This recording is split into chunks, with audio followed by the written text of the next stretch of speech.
Foreign Affairs Minister Chrystia Freeland is heading to Washington today to carry on trade negotiations with the United States and Mexico. This comes one day after U.S. President Donald Trump announced the U.S. and Mexico signed a tentative trade deal that could lead to an overhaul or even the termination of NAFTA. Joining us for more is international trade lawyer Mark Warner. Mark, great to see you. Thanks for having me. Now, I do want to point out that the Prime Minister posted on his Twitter that he had a conversation with President Donald Trump yesterday. I just want to read this out.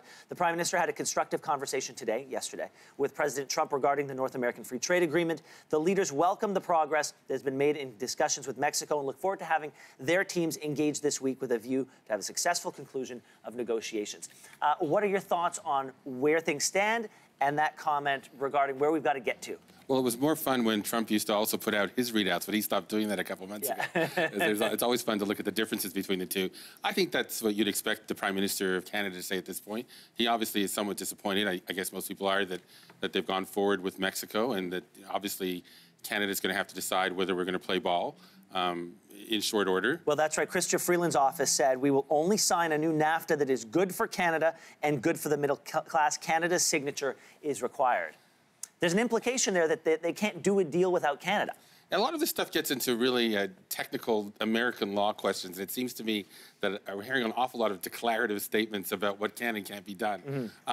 The truth is, no one really knows for sure. I mean, if there's a desire on the Americans and the Mexicans to move forward, and Canada doesn't want to go forward, and if Trump can convince enough people in Congress that it's a good idea to go forward, then they can do it.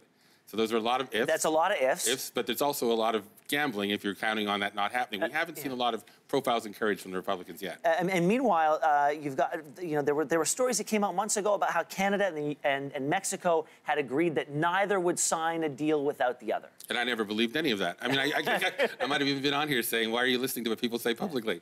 I mean, what was clear is that the new president of Mexico was saying that he wanted an agreement. He has a 6-year term.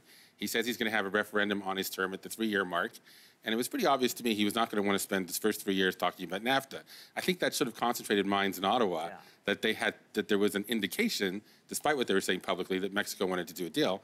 And either they ignored that or they knew it and decided that they have some master strategy, which we're going to see unfold in 4 days. Well, quickly, why don't we go through some of the key points of this deal? Because former Premier of Saskatchewan, Brad Wall, was on BNN Bloomberg yesterday saying, look, the deal points here are pretty good for Canada. We should take a good, strong look at these, and we should potentially look at just signing this thing because a lot of the heavy lifting's been done. Why don't you tell us about some of the key points? So on autos, I mean, what they have is something called rules of origin, how much of the auto has to be made in North America. So they've increased that from 62.5% up to 75%. That's something that the labor unions in Canada have always wanted, so that's a win. They've also tied a certain portion of the car production, I think around 40 to 45%, to basically having jurisdictions have a wage rate of about $16. The practical effect of that in Mexico is it's going to lead to automation, I guess. But in terms of Canada, we have a wage rate in the auto industry that's above $16. So if anything, we stand to benefit from that.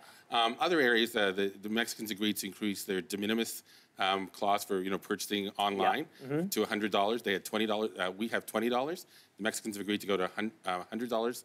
The Americans wanted us to go to $800. So we'll see. There's room to maneuver there. Canada made a big deal about a sunset clause. It's a red line. We were stomping our feet in the corner. The Mexicans sort of, I think, got creative. I always thought there was a creative solution here.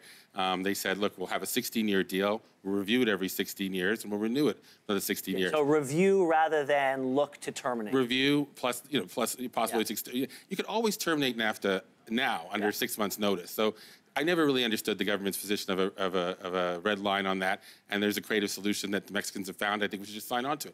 There are some tough ones that will be there for us, obviously.